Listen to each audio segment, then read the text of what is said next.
Hi everyone, welcome back to Learn Math 24.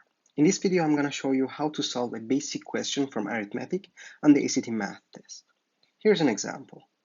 Evaluate the expression absolute value of 7 minus 5 minus absolute value of 2 minus 9. Well, first we have to calculate the subtractions inside the absolute values to get 7 minus 5 equals 2 and 2 minus 9 equals minus 7.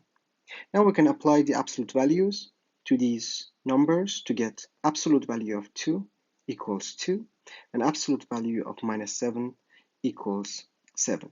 Now we can easily calculate 2 minus 7 to get minus 5, and that's it. The answer is A. Great.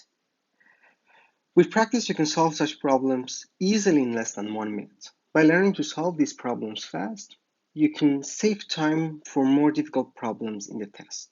In the upcoming videos, I'm going to solve other problems from the ACT math test. You can subscribe to get notified as soon as new videos are available. If you have questions, just comment below and I will be happy to help. Thanks for watching and see you in the next video.